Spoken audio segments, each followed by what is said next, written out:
Want to play some pool? Who, me? It's Bank Shot, an electronic pool game. You can queue up and shoot. For a break.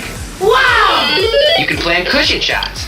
It went in! Right. With Bank Shot, you can play straight pool, poison pool, and set up trick shots. Tricky! Want to play some pool? 6-pen batteries not included. Bank Shot, an electronic pool game new from Parker Brothers. Let your feelings show wherever you go. If you can put your feelings into words, Spidell has the perfect place to put them. A Spidell iDent bracelet. It shows that special someone how you really feel. Let your feelings show wherever you go. Put your feelings into words on a Spidell iDent. Alfie, the L's are gone from our alphabet. Must be Nasty McEvil. Let's get him. Post-alphabet cereal. Part of this nutritious breakfast. It's doggone good. Now you can play with 2 new Alfie rescue scenes with alphabet stickers. Look, Nasty's filling the M. No, I won't. Here comes Alfie. Ribbit. One set of stickers in each specially marked box of post-alphabet cereal.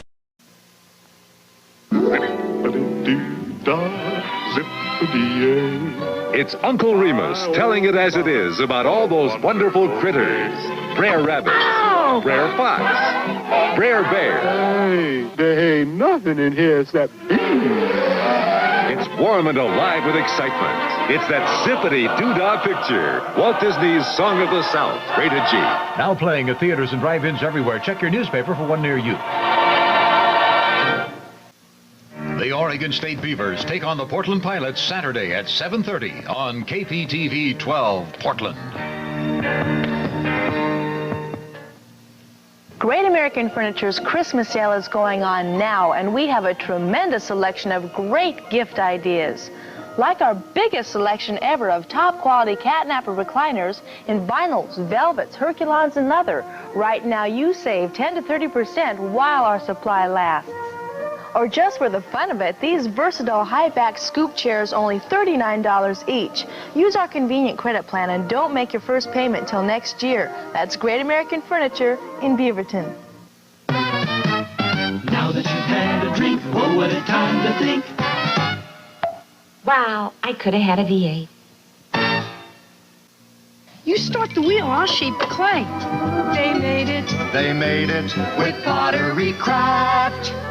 With Pottery Craft. With the Pottery Craft Potter's Wheel, batteries not included, you can spin pots, mugs, and dishes. Next day, when they're dry, you can decorate them the way you like. They made it. They made it. Hey, that looks great. With Pottery Craft. The Pottery Craft Potter's Wheel, with everything you need to make air-dried pottery. By Gabriel. A lot of the people who come to the Schick Centers for the Control of Smoking have tried to quit on their own. I tried to quit a lot of times on my own, and it just didn't work. When I tried quitting on my own, there was always a reason to just take one more. I was not successful. And then they went to Schick. I knew Monday, the first day that I went to the Schick Center, that it was going to work. I knew after the second day of therapy. After going to Schick, I lost all urge to smoke. In Portland, call 288-5911. What a blue ribbon day. Open a beer. What do you hear? Why, it sounds like Pabst. Listen here. Pabst. Pabst. Pabst Blue Ribbon Beer. Pabst is the beer that speaks for itself. It speaks with authority. It says, well done, now have a beer. It speaks of fellowship and good cheer. It says it in one word, listen here. Pabst. Blue Ribbon Beer. Pabst speaks for itself. It says, well done, here's your refreshing reward. For all your blue ribbon moments, make it Pabst, because Pabst makes it perfect. Pabst Blue Ribbon, so much better for so little more.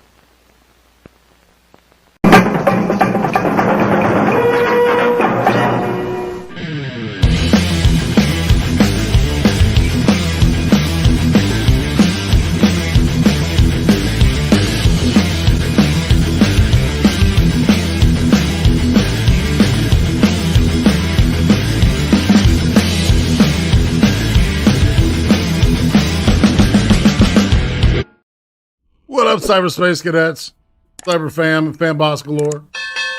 That's right, it's IRATE Prostate. It is Sunday. And you know what that means? It means it's time for some ice cream.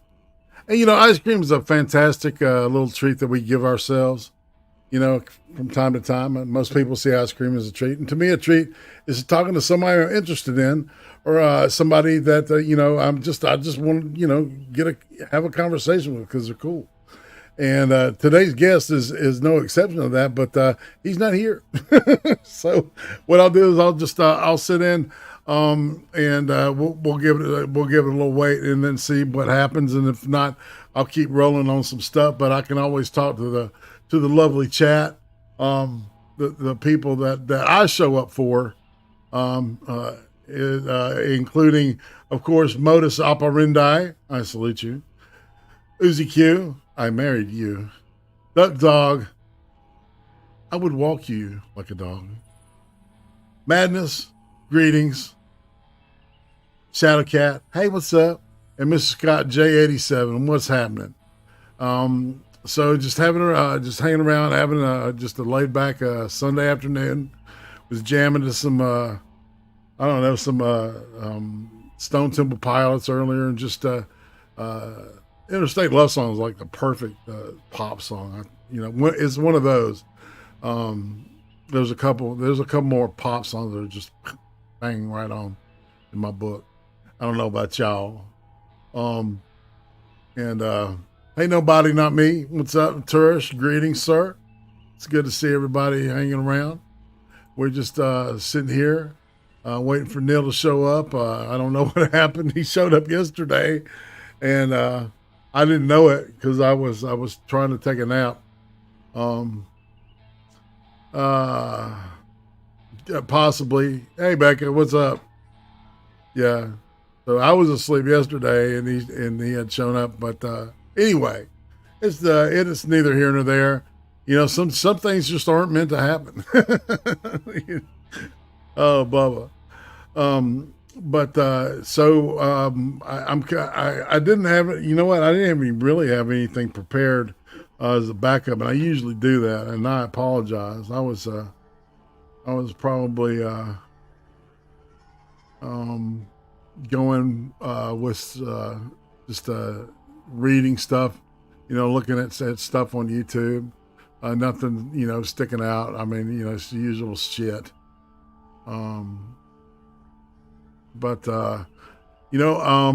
If we don't get a visit and by the bottom of the hour, I'll turn this into a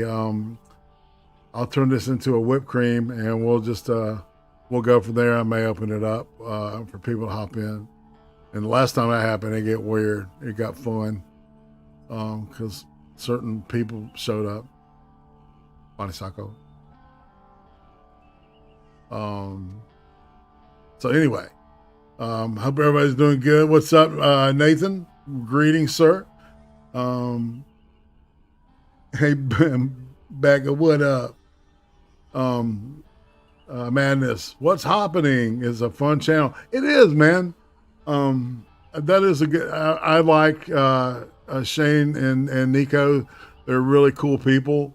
And, you know, and they did a group, they did a couple interview, which is really the only one I've really ever done. Couple, I would guess about a little over a year now. But it was really good. We had fun. They're a really funny guy. You know, they're just, you know, two kids in love, you know, remind me of Uzi Q and I when we were in the depths. of our emotions and letting fancy catch us at every whim, and you know, that kind of stuff. Kind of, I don't know. You know, being married is kind of like this. It's when you've just been married and you're eating breakfast, and you know, you reach out to maybe, you know, touch your wife's hand, and you really, you start reaching for the salt, and you knock it over, and you end up making love on the table, right? And then, like, you've been married as long as Easy and I, we, you know, reach across the table, spill the salt, and say, "Give me the fucking salt." Anyway, that joke was a lot funnier when I told it the first time. Susie's like, "What is he doing?" I don't know, man. I'm just going to run my mouth until something happens. And of course, drinking. I hope you enjoy the little commercial thing. I've dug some really cool old obscure shit up. Moonbase, what up, man? What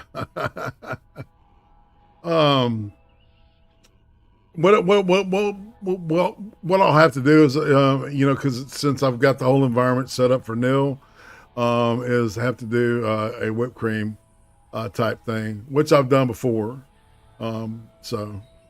But you know, maybe we have just an open house and come in and hang out. Maybe some of y'all ask me some questions, and I might answer them. Just saying. There's been all kinds of crazy shit going on this weekend, and like all last week. I mean, I'm talking like YouTube shit. So some interesting stuff should be popping up. Don't know how to feel about shit.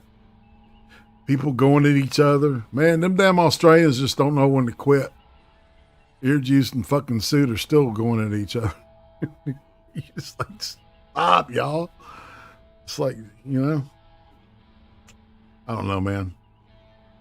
I don't know why this shit gets so dramatic, because, you know, we could all be having fun just sitting out here, you know, cooling our heels, right?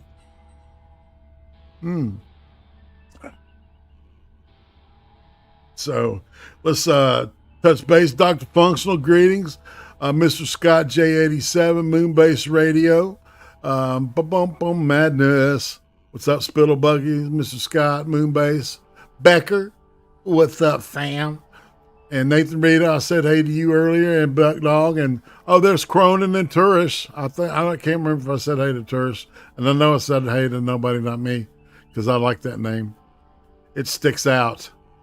Nobody, not me. No way. I don't know. Who did it? Nobody, not me. That's the right answer. Deny everything. That's what the government says. This is funny. I'm kind of having you know, a loss right now. I'm just totally drawing a blank. It's like, I don't know, man. I think I got to go to the doctor about my back, because I don't think it's my back. I think I got something wrong with my Achilles, and so we'll see. But I did get some sleep last night. That was fun. Just having these weird dreams. It was like there was this one set of dreams where it was almost like some kind of digital interface to go into the next dream. And I'm like, holy fuck, has my mind been cracked again? Are we in another alternate universe that nobody, I mean, it just keeps dumber, and getting weirder and dumber. You nailed the reason for my name. Yes, I figured that, right?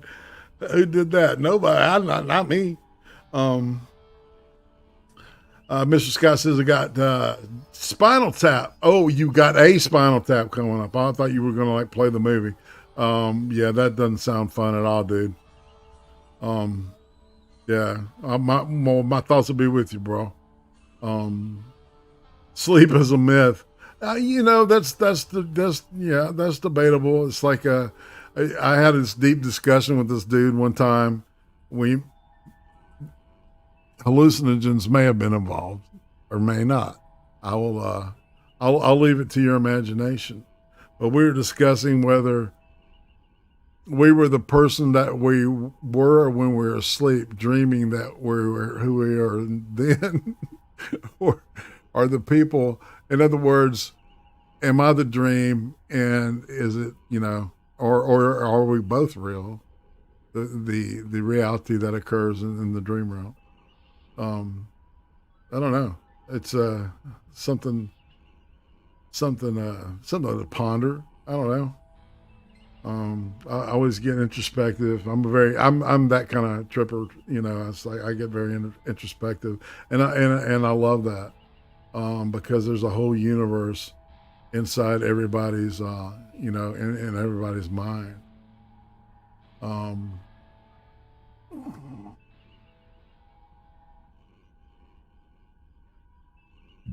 Yeah, good old Uzi. Gonna get that knee drained. So, all right. So Becca says, I think he's sleeping in IRATE prostate. He shielded this in all the usual places early this morning too. Okay. Oh, well, that's interesting. Sometimes, shit happens. But let's see. All right. So if you're a freedom fighter in my server, why don't you just go ahead and hop in the studio and we'll just shoot the shit for a little bit. We'll go to the dog and cat room and pretend like we give a hold on a second. Let's do this. If we go to the dog and cat room, I believe I can change it out just a little bit. There you go.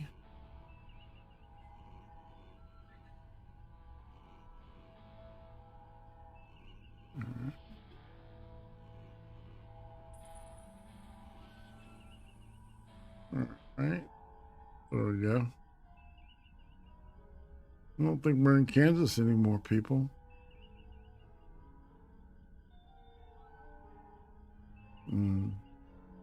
I really like this environment. It's fun. He's like, what are you doing? Stop it. And I don't know why my alert box is fine. Where's my chat box? It's like I had a chat box set up in this thing and it's just not, it's doing nothing. Why is that? I will check it out. I'm going to mess with the chat box just a wee bit. See what happened.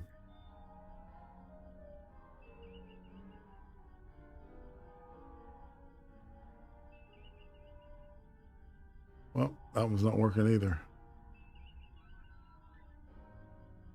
Maybe we need to, what you do is you have to, all right, see, this is something I figured out with OBS,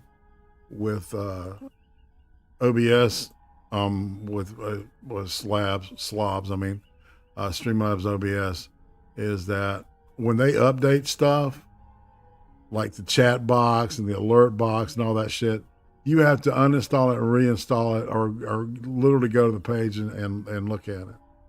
So, and that's what I'm doing right now. All right, we'll go to the chat box. We'll add source and chat box. Oh, looks fine. All right.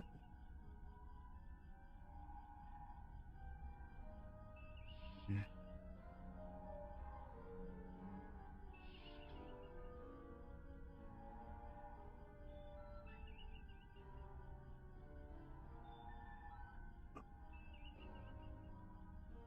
So, and well, apparently it's not working.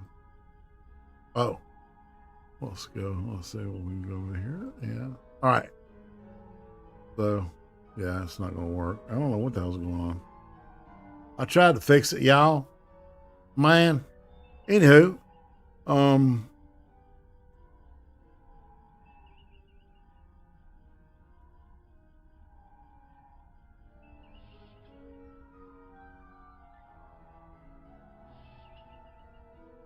right, I can, you know what? I'll throw out a a limited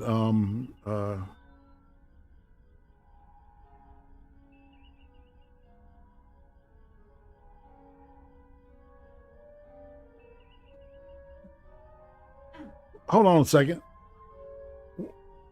Izzy's clearing her throat, and that means that she wants me to look at something. So let me be just really brief, all right?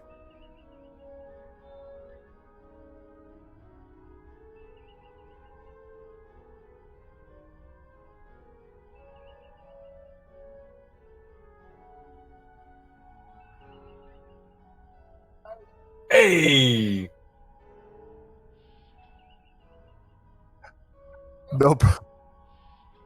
No problem.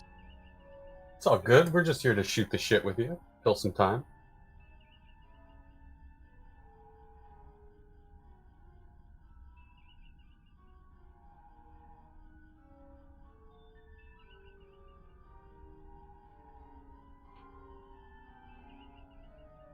You do have some really interesting backgrounds for your shows.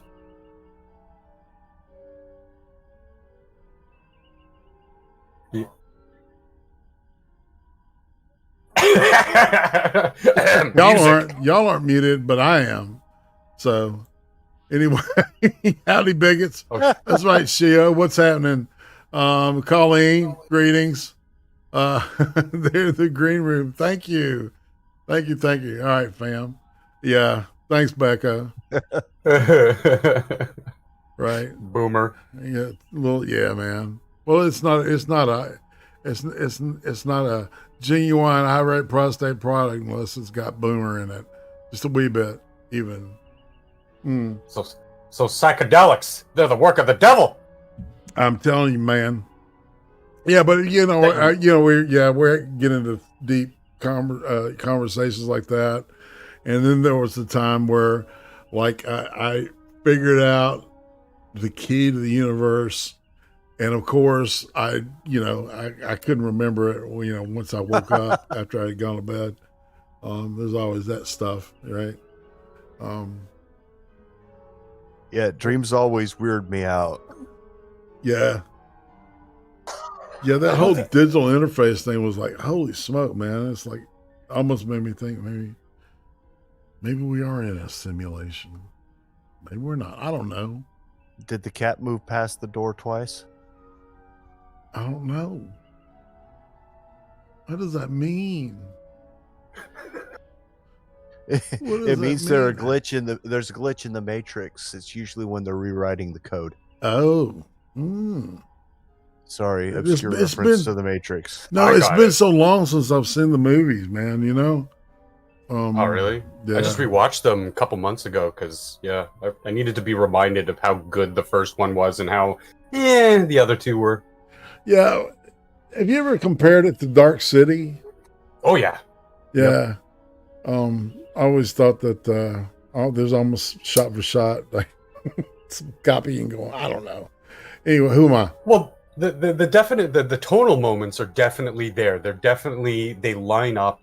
The scenes might differ a little bit. The characters, the lines change a little bit, but the tonal moments, those pivotal moments in the story being told, are almost spot on copied. Right. Sorry, I watch far too much movies and TV.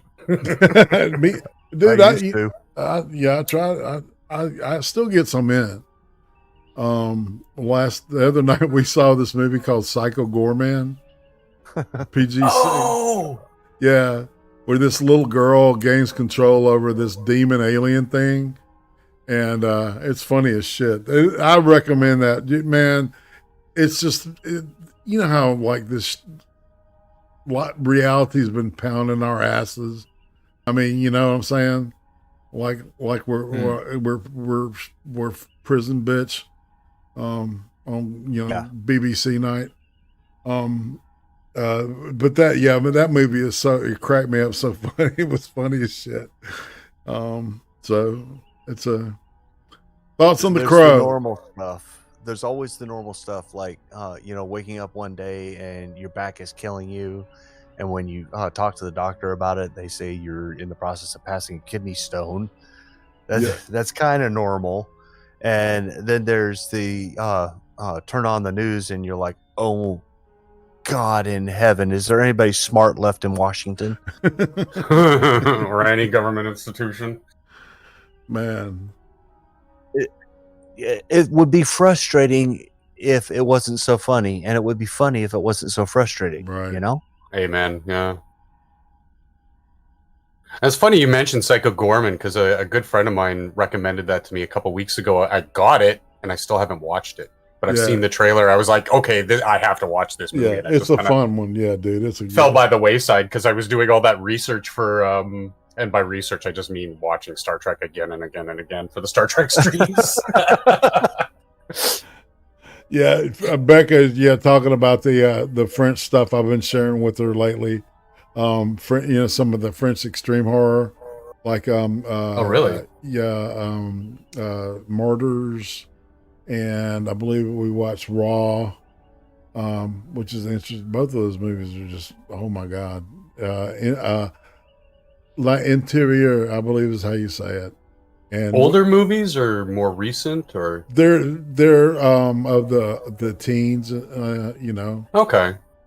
So yeah, because I've been going down the Korean horror movie route, and it's been an experience. French extreme horror started, I think, in the mid '90s. And I forget the movie's name every time. High tension. High Tension, yes, that was a good movie, right? And it's in that vein, right? Right. There's a movie called They, which is another oh my god, which is good. But I'm going to show her, I think this week, a movie called The Skin That I Live In, which is this Spanish movie. It's Antonio Banderas, and the best thing I've ever seen. Right. And I've seen it. Yeah. But we don't want to give it away. But I mean, it's just a fucking incredible movie because, it's kind of like a Hereditary and how it fakes you out. You think you're going this way, and then boom, they hit you in the head, and you wake up in a coffin. It's just one of those movies. That's one of the things I find that like Hollywood mainstream filmmaking is sort of lost in the horror genre, is playing on that cerebral level instead of just gore and blood and guts and disgusting creatures, and it gets boring, it gets weak. It's like, how many times can I just look at an alien tear apart people just for the sake of tearing them apart? Like, give me something cerebral, play with my mind, trick me.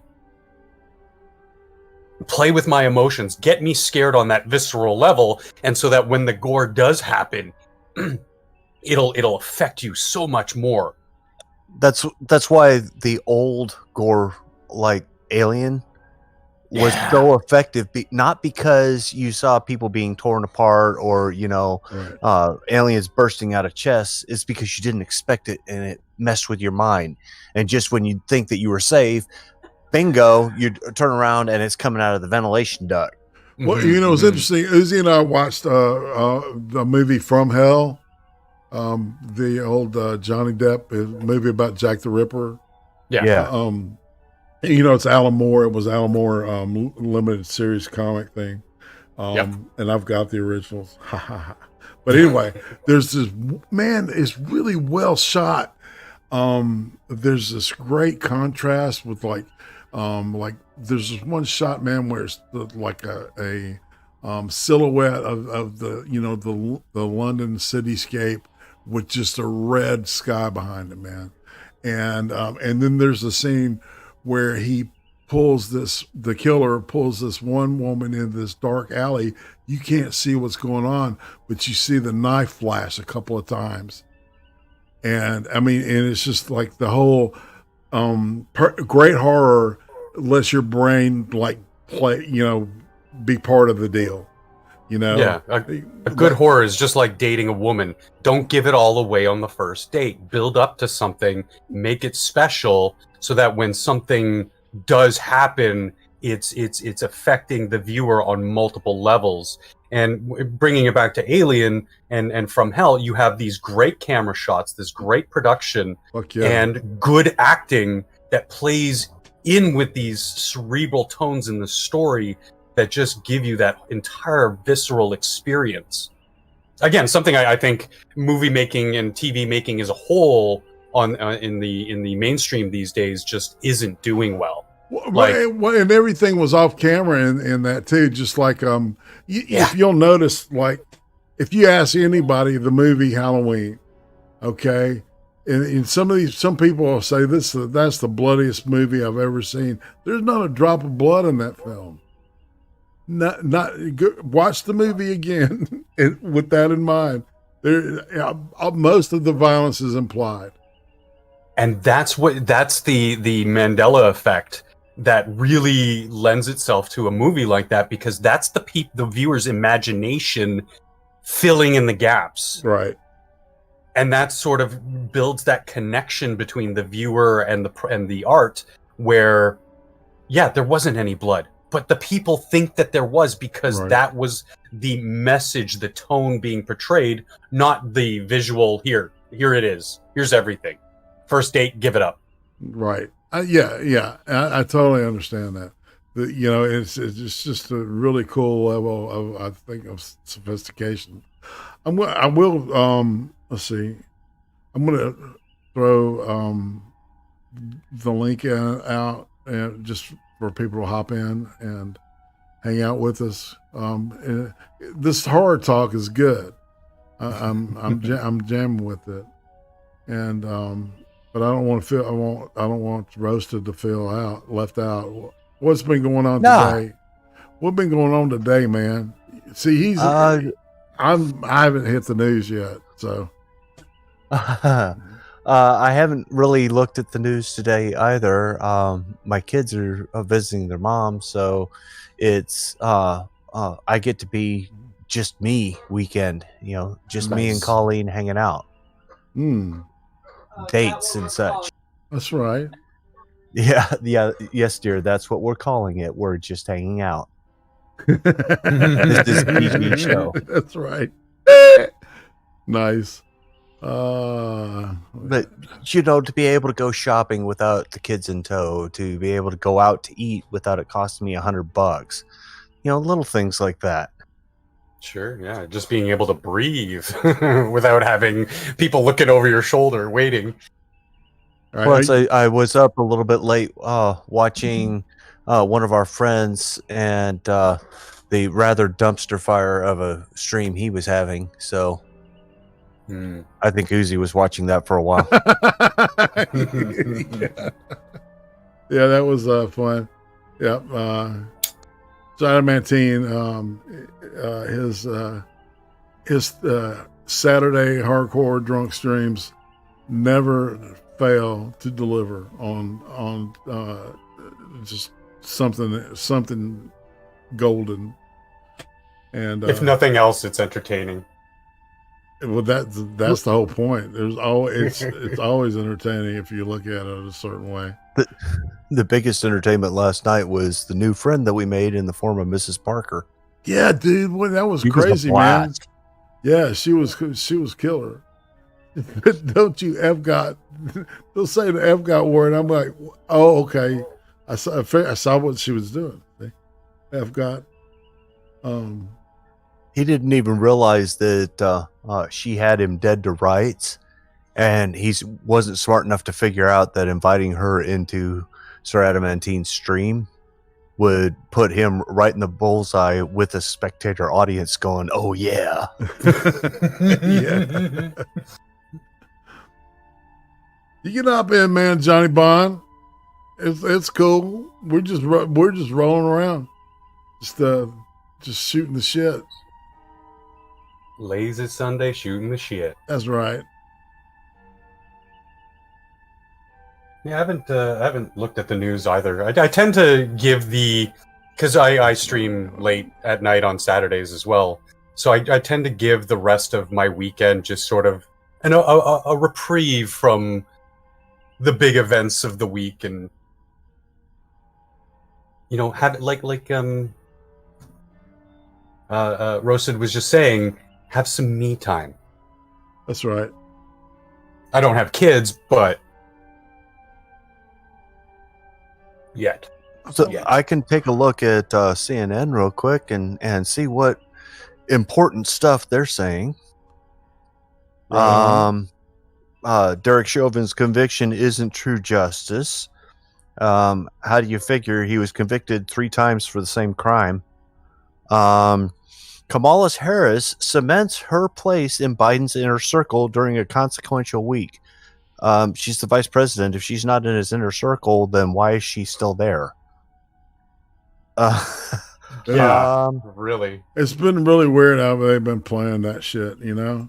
All right, so Mr. Smith and Mr. Scott Awesome, I got y'all rolled to where just hop in the green room, and if you want, we'll yank you in. You should be able to talk to us and shit. I'm real micromanaging when it comes to my Discord server. No fuckeration. I'm just down. I'm not down with that shit. A lot of drama. Hey, if you don't want fuck games in your server, then no fuck games. It's your server. That's Exactly. right, man. Exactly. That's why I really like it as a platform, but I'm also really worried about them potentially selling it to a company that isn't in the same spirit of freedom as, you know, like Microsoft. Yeah, I'm sure they'll let the pedos, do their thing.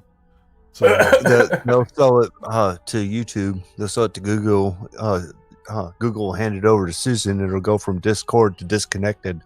Yeah, run that shit into the ground. Yeah, no doubt. Johnny Bonsacco.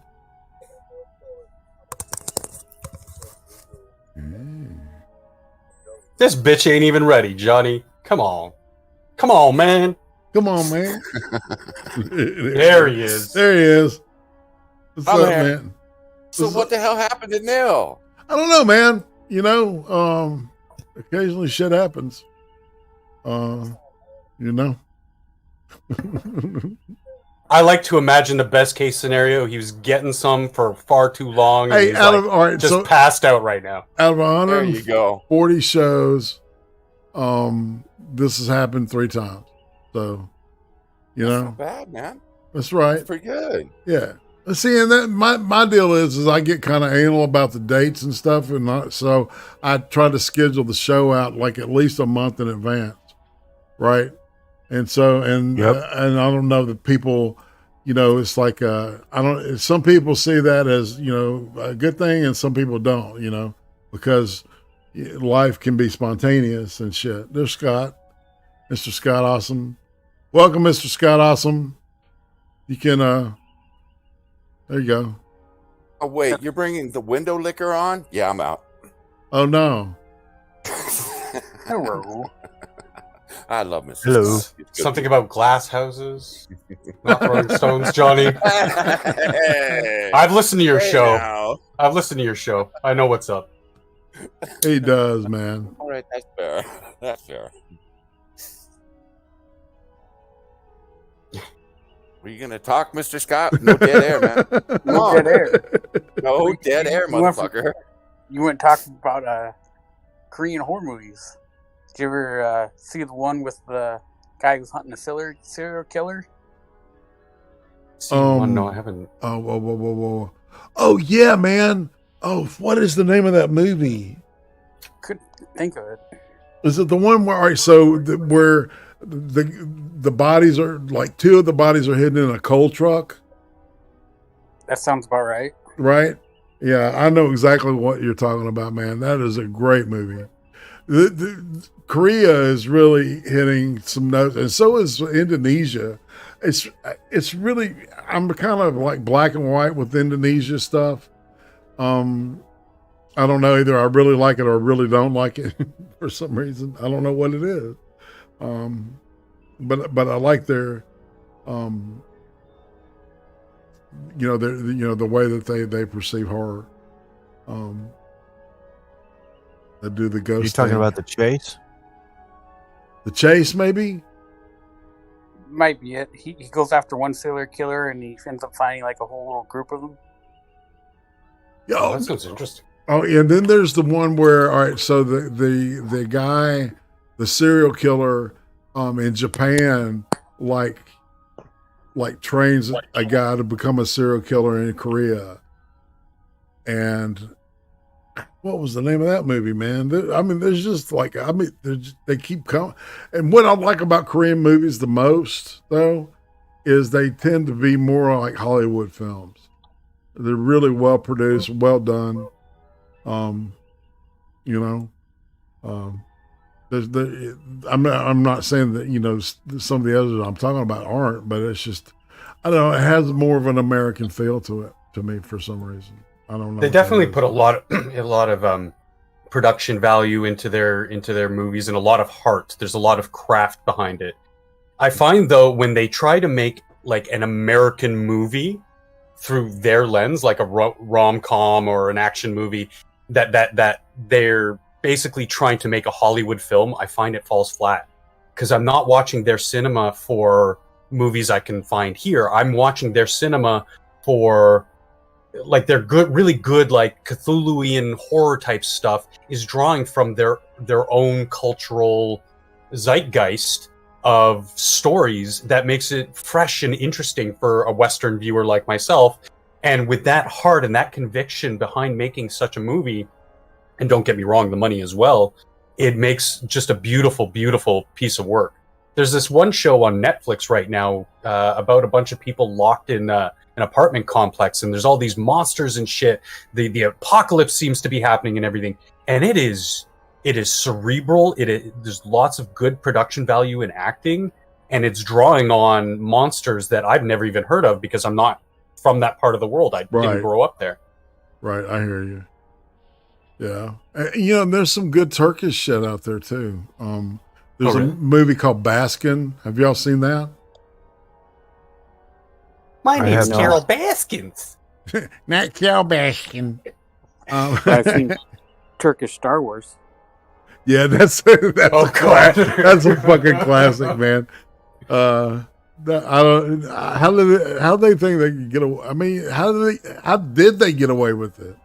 I guess the quality was so shitty. It's like Spielberg Lucas was like, nobody's gonna.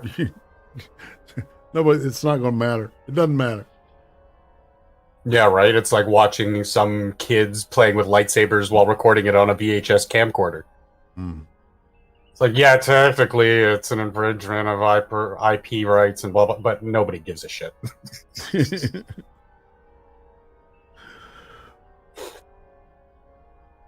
You got a chance to see the new Mortal Kombat there, IRATE? Yeah.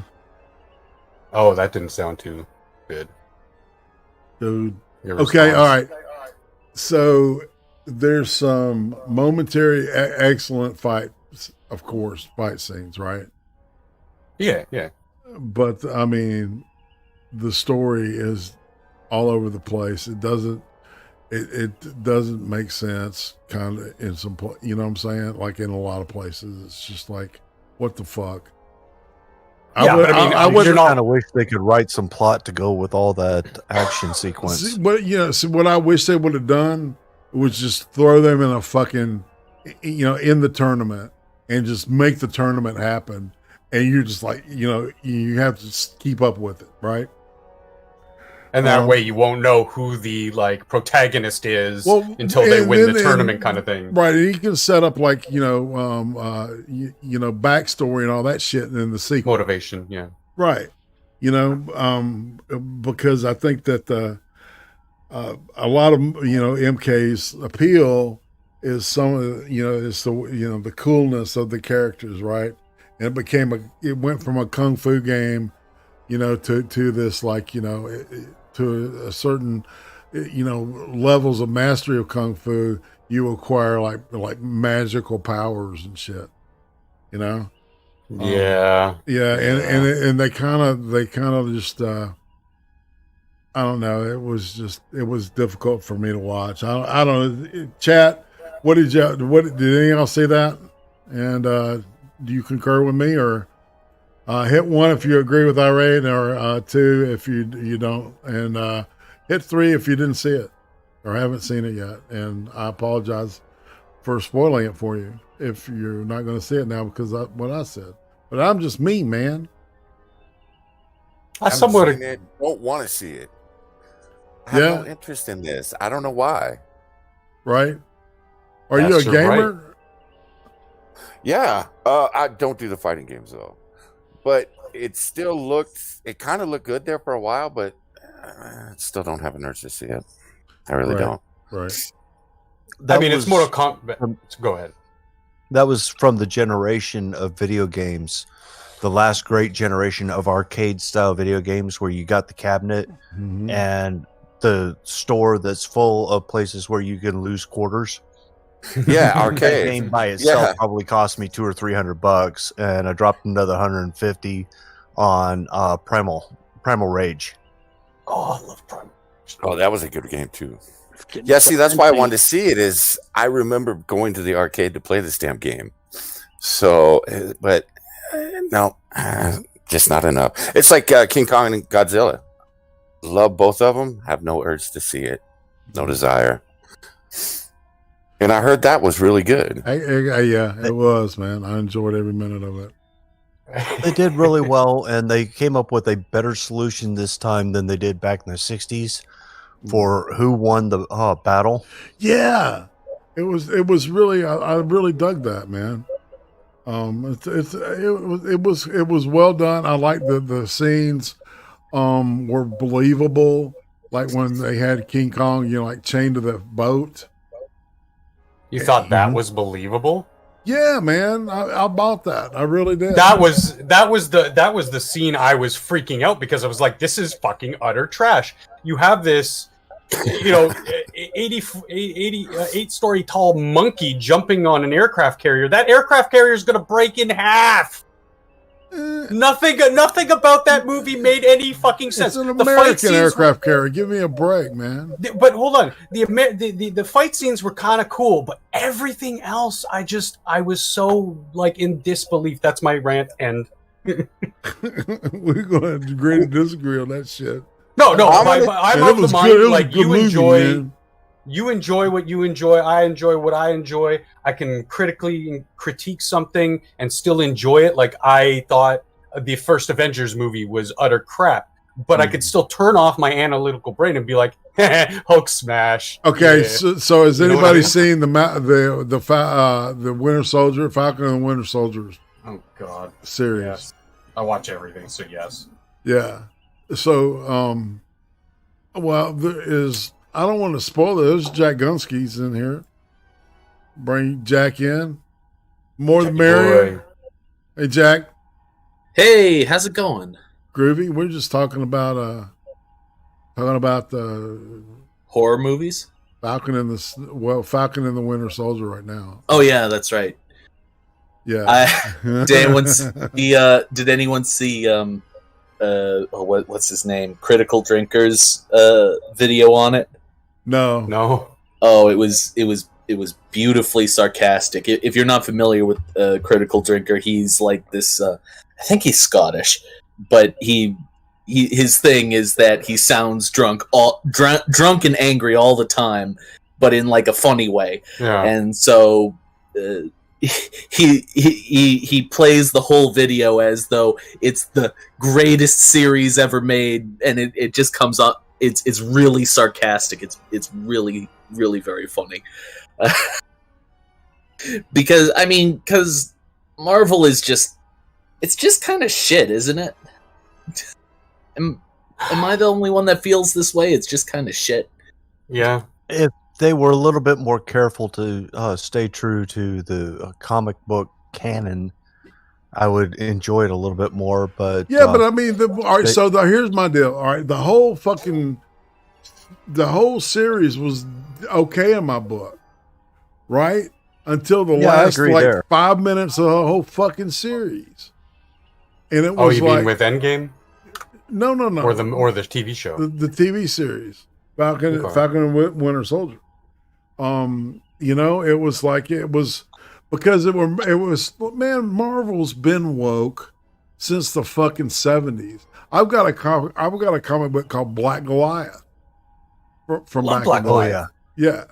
It's like, so people, that's what I think about a lot of, and of course, that's where all the stupid feminists went to, so they could just, recoup the work that had already been done, in advancing storytelling, in not in a woke manner, but in a fucking reflective of the United States as a melting pot.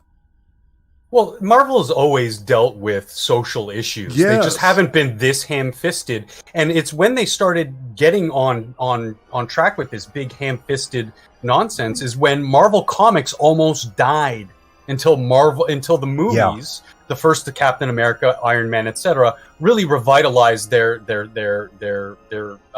financial status. And then they sold it to Disney. So now they've got unlimited money to keep doing the things that almost killed the comics.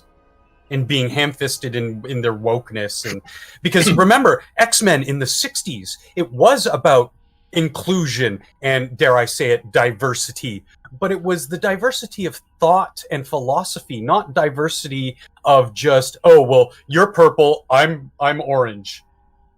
I think that the problem is that there's one way to have social issues in a story, and there's the wrong way. And the problem is that the people with control of the dialogue right now don't know how to do the right way. They only know how to do the wrong way. And they not only that, but they think that that the wrong way is some sort of moral imperative, that the right way is in itself bad. Memes saying, so aside from maybe Virtue Signal, the series was good? ? Man, some of the fight scenes in that thing were fucking cinematic, and others were fantastically done. So, others were bad. I didn't mind the Zemo thing. Okay, I thought it was it was necessary to let him out, man, because we need a bad guy. Well, that played well.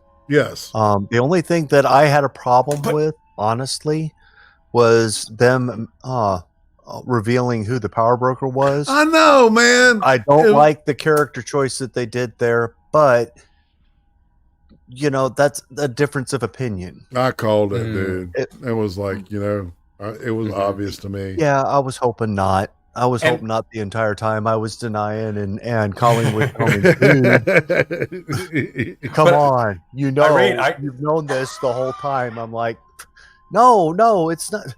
The power broker's a dude. The power broker's a dude. And he's supposed to be like stuck in a suit of armor because he's got so much muscles he can't move by himself. Mm-hmm. And she's like, no, come on. You knew this was going to happen the entire time.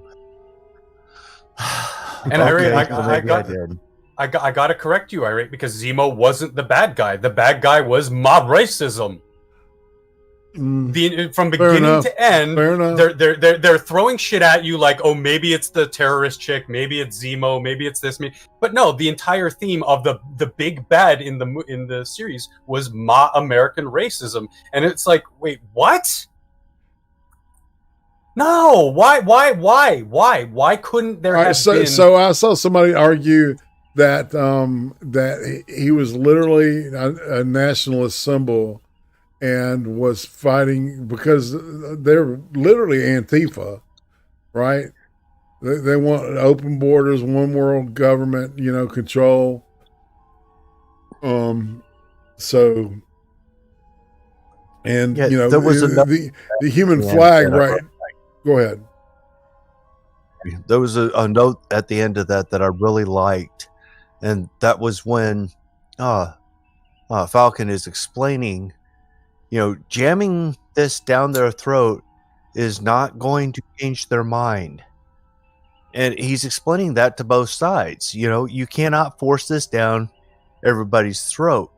You've got to look at things from the other person's perspective as well and figure out these difficult choices that will cut the middle line and come to a compromise that everybody can live with. Right. That's why I like Sam and Mackie's portrayal of him, because he does play a good character. All right. So, the U.S. agent thing. If you're not a comic book reader, and this will sure draw this fucking chat up like a 90-year-old's pussy. But Captain America, Steve Rogers, all right, back in, I think it was the late 80s, early 90s, turned his back and said he could no longer represent this country as his country, right? He had a crisis of conscience, and he just said, fuck it, I'm no longer Captain America. And that's where they roll Walker out, right? That's Captain America. And he does crazy fucked up shit because he's psychotic. And he's one of my favorite characters, to be honest. Out of the secondary Marvel characters when he was created, because he's insane. And he's kind of like a serious Deadpool, right? He's like a Tommy in fucking Goodfellas. Do you think I'm funny? You think I'm funny? Loose cannon. Exactly. Yep. Bingo. Yeah. Yes. Now they left the possibility open that they could bring in Nomad, and I like that. Mm-hmm. Yeah. And if they, with Nomad possibility still hanging out there, that could be an opportunity for them to recast if they need to recast. If they cannot get Chris Evans to agree to come back and take up the role again, they can recast it to another actor and use that transition to get the audience to suspend disbelief and say, okay, yeah, this guy's Captain America. They are so afraid of recasting people, though. It boggles my mind.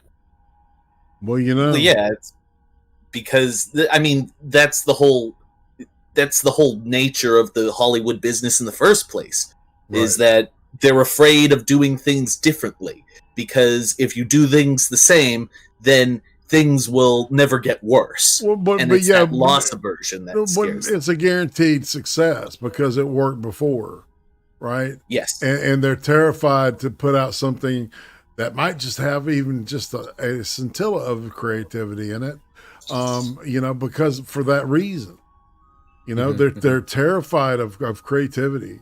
So, some of the best shit I've seen has had horrible effect. Coming out of the United States, that's specifically what I'm talking about, because all over the world, man, there's good.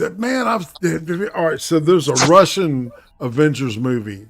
Yes. Yeah, man, that was great. So good. It was called The Guardians or some shit like that, right? Yeah. And and I think that's on Hulu, isn't it? I don't remember. I highly recommend that movie. It's very fun. The dude turns into the bear, the bear wolf. Yeah, the effects are cheesy, but suspend your disbelief and just sort of use a bit of your imagination. Who cares? The rest of the writing, the acting, spirit of the writing is the spirit so is good. It's very good. So, I actually have a theory that discount effects actually help to make a movie better, because it puts your mind in a mind frame where you have to suspend your disbelief in order to enjoy the movie, and that allows you to turn off your brain better. Oh, Grill and Pirate Pete over at Twitch says that all right, so U.S. agent reminded him of Azrael that when he took the mantle of Batman, when his back got broken, right? And a U.S. agent was another psycho fanatic who replaced the fallen hero. How did I miss the Russian Avengers? It's not their version of the comic book Avengers, but it's like, it's their own creativity. It's their own superhero group, I guess. The Guardians. It's pretty cool, man. Yeah. It was a sweet little surprise. It's interesting now that we've got all these streaming platforms. There are thousands and thousands of movies and TV series, man, and you have got to dig through some shit to get to some of the diamonds, man. And that's the bad thing. See, if I had my druthers, I would do one show just based on, I want to try to be positive. I mean, it's like you can't. All right, some people are so, God love them, are perfectionists, right? When it comes to what they expect in entertainment, and sometimes it's like that Psycho Gourmet, man. It's cheap, but it's got fun effects. You can tell they had fun making it, and it's a fun little film. All right. So, have you seen the trilogy that ended with The Endless? It was a movie called Resolution, where this guy goes up to wean his friend off of meth. And then it turns into this weird, alternate universe thing. There's some really good stuff out there but it's all low budget, man. What was that time travel movie where literally the time machine was a fucking box? Primer, yeah. It's a box covered in fucking tinfoil. I mean, but it's a great movie. The thing is that a prototype for a time machine might end up looking like that. It's not unfathomable, because sometimes the things that we imagine to be extremely complex can end up looking deceptively simple. Exactly. And really, it's kind of a metaphor for the movie itself. Oh, see, so memes of destruction is in the green room, or the yank 'em in. Memes. I mean, Primer's claim to fame is that it was made for what, $5,000? Right. It was very done very inexpensively and made money. It's actually made a profit. What about talking about the hot tub movie? Because that was also a time machine. What movie? Hot Tub Time Machine. Oh yeah, Hot Tub Time Machine. That was fun too, man. They made two of them, I think. It's funny. This is the second time IRATE, you and I have talked recently about time travel movies, because I think the last time we talked to each other was about the 1970s version of the Time Machine, or was it the 60s? Yeah, Rod Taylor. And shit. What was that? All right, then there was the one with Malcolm McDowell playing H.G. Wells, and David Warner was fucking Jack the Ripper. Oh, that was Time After Time? Yeah, Time After Time. That's a really good film.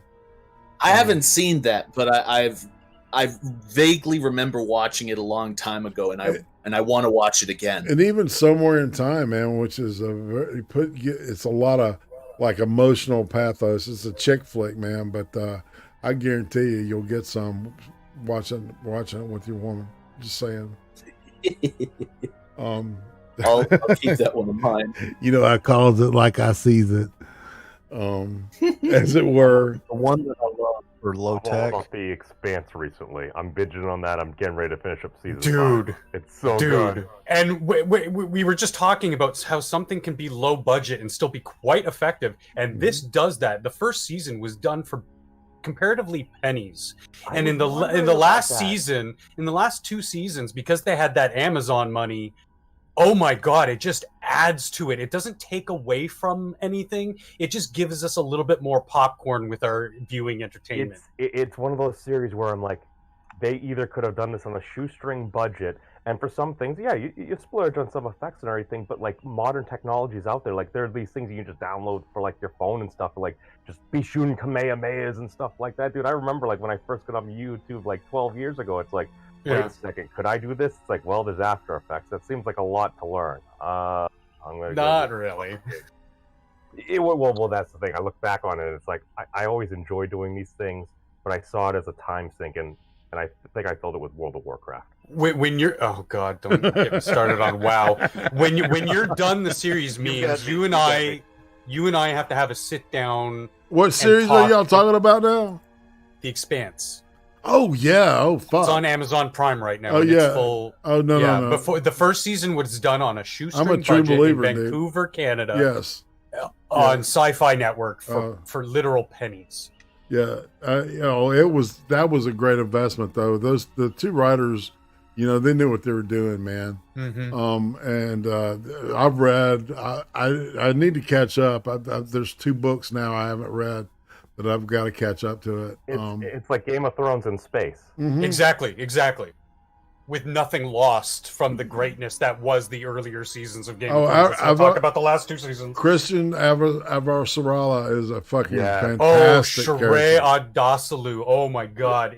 She is, I don't care how old she is. She is a fucking She's a beautiful woman. Just like Ava says. He talks like this, but who cares? Wait, 2 steps over. Dude, the crazy thing is about this, you could actually make an argument saying that The Expanse is a highly quote-unquote woke series just done well. Yeah. No, good science fiction is progressive. It's progressive. No, good science fiction is designed, should make us think about ourselves, where we are now, and how, you know what I'm saying? But a good art always lets you decide it, right? What they do is they want you to decide for you and show it to you and say, this is what you believe. Yeah, they want to present it to you and let you make up your mind. Because you're a fucking idiot moron that can't think. Right, that can't think for themselves, right? That's what made Star Trek so great that we always talk about IRATE is it didn't say, no, this is how it is. Right. There's always both sides or multiple sides to an issue, and they come to their own resolution somehow, but they leave it open for the viewer to be like, what? Cronin's right. It is Good a point. globalist wet dream. They got a fucking universal basic income and shit. But I mean, it's believable. But see, all right. So did any of y'all see the Watchmen series? TV series or no? I saw the movie, read the comic. 1 season series, which is fucking, dude. If you're a fan of the books and the movie, you will like this. Oh, I will like it.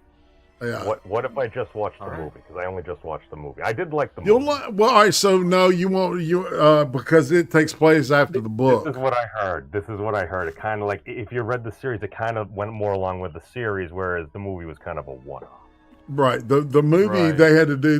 They decided to do shit differently. I don't know why. But yeah, it's definitely has to do with the the giant squid thing that Ozymandias opens up a portal to. Well, I am a big D&D fan, so giant squids are usually a good sign. Right? Yeah, dude, it's only got one eye. How hard can it be? Yeah. But yeah, that's classic shit. Rorschach is a classic character too. I mean, I could talk for hours about him, man. It's just felt like he was a more realistic Batman. Yeah. Well, I mean, that's not necessarily unfair. You think about it, it's like, well, what's he doing? He's doing what he thinks needs to be done. He's kind of like the old classic gumshoe that it's like, well, I'm going to cross that line. Yeah, but when he was, it all balances out. Right, when he was out of uniform, though, he just was blending in with the background, man. He was just an everyman, right? The end is nigh. All those panels through the whole series that you see of him carrying, through the comic, and then you realize, holy shit, that's Rorschach, man, right? I don't know. It's stuff like that. I never made that connection. I'm a smooth brain. What can I say? I got two sci-fi series for you that were made on low budget and were really good. Firefly and Doctor Who. Oh yeah, absolutely. Past tense though, there were no effects to work with, and they had no budget to work with. All they could hook on was good writing and decent acting. Yeah. So they got creative. They nothing was thrown out. They just went wild. Would you say that victory has defeated them? because now because they were happy to AMC. scratch by, they put on something so amazing, and all of a sudden, once you start getting the funding and everything, sometimes folks might get a little bit lazy or something. And at that point, I think, oh God, Bane was right. Well, No, defeated you.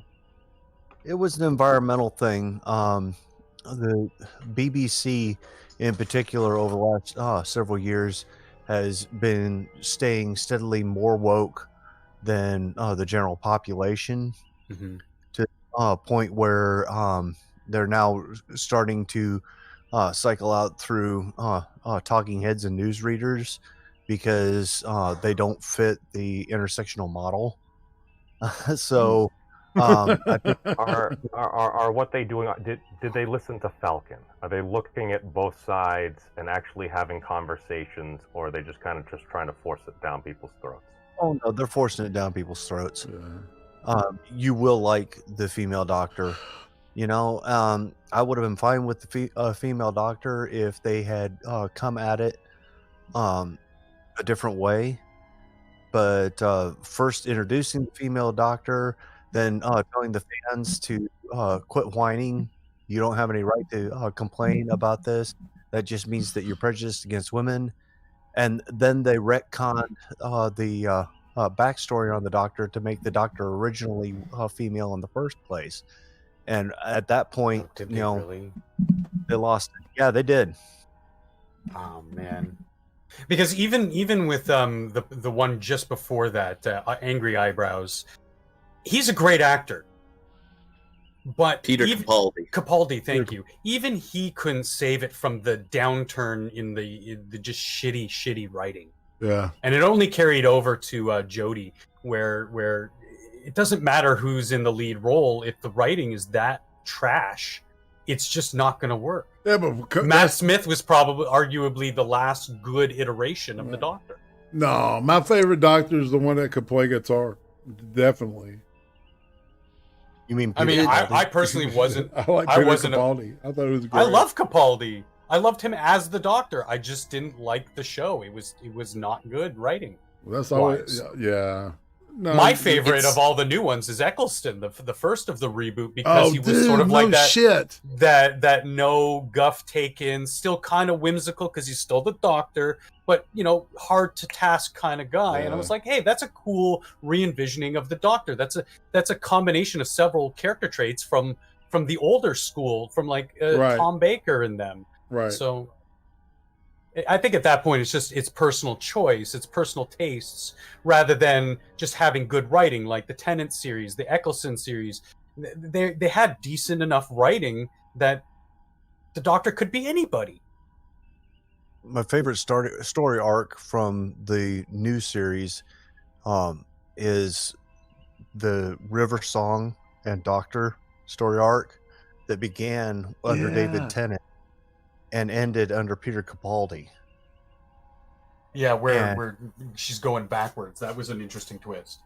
Yeah, her first appearance is when she dies, and her last appearance is the day before she dies. I love that stuff. Yeah, I did too. That was some good stuff. There's a new thing. All right, so on HBO, there's this show called The Nevers, which looks to me like a steampunk ripoff of the X-Men, right? But it's got a real kind of Doctor Who kind of feel to it. It's all Brit, and it's Joss Whedon. So I mean, he's either really hit or really miss with it. No shit. He's always been really miss for me. And I realize that criticizing certain series of his won't make you any friends, but wasn't into it. No, man, Cabin in the Woods was genius. I never actually saw that. That's actually a fantastic film. Yeah, it really is. I was thinking of Buffy. You know what, Uzi and I were thinking between that one last night and the From Hell, and we went with From Hell. But I've seen Cabin in the Woods maybe 4 or 5 times now. I love it. Yeah, it's got those notes of his style of campiness, but it's still a very gritty, real. It's a good sort of story, horror movie. man. Yeah, with it's a like really good twist. Yeah, exactly. It's like, oh fuck, right? This is good. Really? Lovecraftian. I wish they made another one. Yeah. Like that's how good it was because they said it was its own self-contained entity. But after it's done, you're like, I want more. Yeah. Well, it's too late. The world's fucked. we are fucked. Oh man, it's good stuff though. You're very fun. Yes. Has anybody seen Invincible yet on Prime? Yes. Oh my god. Yes. I love it. I was telling Jack about this last night. It's deliciously violent. It's an animated series. It's about superheroes. It's based on a Kirkland comic, the guy who did Walking Dead. Deliciously violent. It touches on these social justice issues and themes that we get ham-fisted in our face, but it subtly obliterates them. Yeah, it's So, kind for of a instance- fuck you to that. Yeah. Yeah, for instance, that one scene where the main character and his love interest, they're going to study. He says, "Oh, I've got our homework, blah, blah, blah, blah, blah, blah," and this Ibram X. Kendi book. And I'm just like, oh, really? But at the end of the scene, the patriarch character is kind of like, what the hell are they teaching you kids in school these days? Because the kid didn't know math or geography. And it was a beautiful, just subtle, just deep destruction of these social justice narratives that people like Kendi like to push on people because they're idiots. Dr. Kendi has some points. Yeah, but even a broken clock is wrong, right twice a day. The whole thing that I think is, I don't think a lot of people have actually listened to what Dr. Kendi has actually said or read his book. A lot of them just listening from other people that say that they're aware of this situation. Because the first thing that he says is, well, the first thing to have any of these conversations is you got to define what a quote-unquote racist is. Because like most folks, that you hear racist, you're thinking about somebody wearing like a white hood, burning like a whole bunch of crosses. That's the mimetic that culturally many people go to. He's like, if you do not actually have this conversation and do not agree on common definitions, you're not going to get anywhere. And I think that's what a lot of people have. But in listening to some of his talks, I've seen him redefine some of these terms so outlandishly to fit his narrative, rather than coming to the table in a genuine way to have these most of these terms are traditionally understood, and to say, oh well, most people think of it as KKK members, that's disingenuous, because no, that's not what most people think. Not to get too delve into it. I have, in fact, I haven't read his books. I'm not going to do that, but I have seen him on his talks, and that's the type of feel. But I mean, the point is that he's an icon or a marker for the show to show, hey, yes, social justice exists, and then at the end of the scene or the scene just following it, they'll take a stab at it, take a jab at it, without being too ham-fisted on either side. And that's good in that kind of popcorn entertainment of a superhero series. Like, nobody cares about social justice in a superhero series. They want to see people flying and cool fights and cool stories and character developments and stuff. Well, whatever you do, just do it well. Yeah, I agree. Sorry, I didn't mean to kill everybody's conversation. No, you're fine, man. Those uncomfortable moments, and I had to the train. I like trains. Yeah, the thing is, I've never read Ibram X whatever, Ibram Wakanda, but I have heard a lot of the ideas being pushed around, and my thought is he teaches, I think, at Boston College. Oh shit! I'm in New Hampshire, so Boston's like the closest city. Hold on just a moment. Don't worry, Jack. It's not a pandemic that's gonna spread to you. Hey guys, I gotta head out now, so I'll talk to you guys later. Thank you for having bro. me on. Later, yeah, we're fixing to wrap up. So thank you. All right, we'll see you later, bro. See you later. Peace. So, has anybody got anything they want to share before we close out? I think it's a good time to. Just Jack's show in 3 hours, where we're gonna play Quippers United. In 3 hours? In 3 hours, we're going to start, yeah. I'll drop the link in chat. Well, it usually starts in about 45 minutes. Do you move the time? He has it said live in 3 hours. I don't know why. Oh, all right. I think that's why he probably had to take off, because he was doing... I don't know. I can't speak for him. But no, this was cool to just shoot the shit with a bunch of people. Yeah. Yeah. Yeah. And that's like, Hang out and chill. you know, I was always taught, if you hit a wall, turn left. Right? And so when, you know, life throws you lemons, you make lemonade and all that kind of shit. But it was really good. Just kind of have this little spontaneous thing. And usually when I do these, I'll probably I'll retitle this whipped cream, because this is technically what it is. So let's go ahead and do that right now. Impromptu whipped cream to the face. Together. Yes. All right. Whipped cream. We get awesome roasted memes and prostates and socks and doctors, so we're good. All right. Whipped cream 0.41.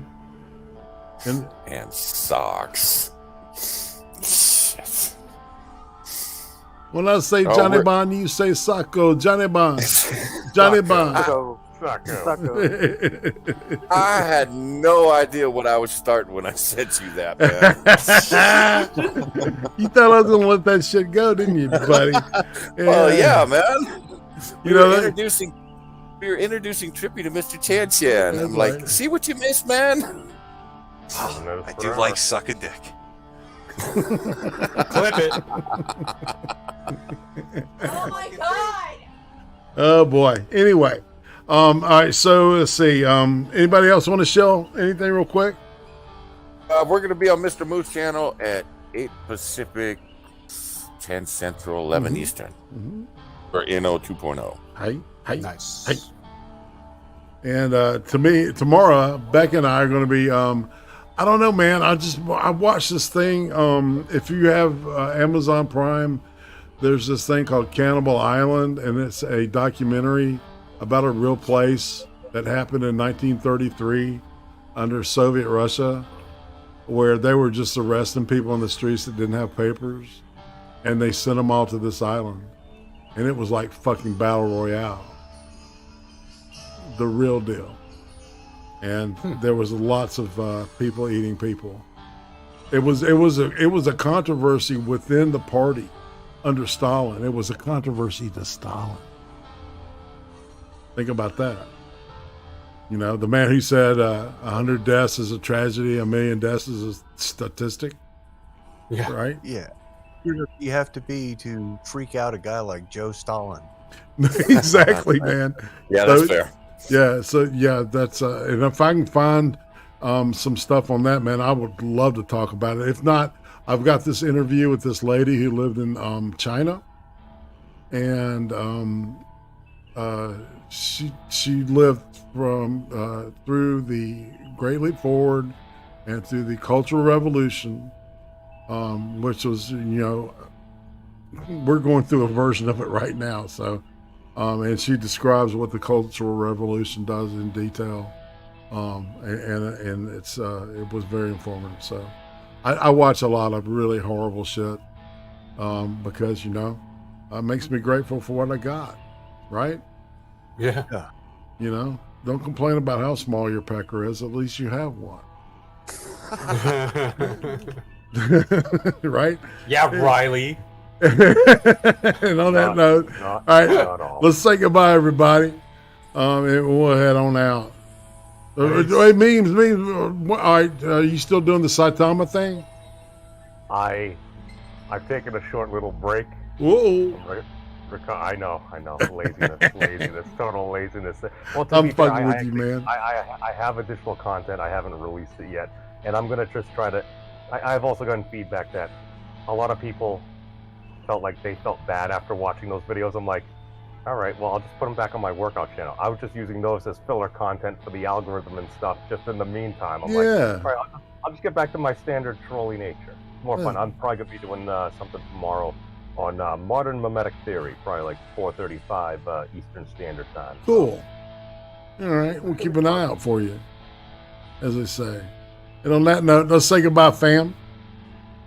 Bye. Peace. Peace out, everybody.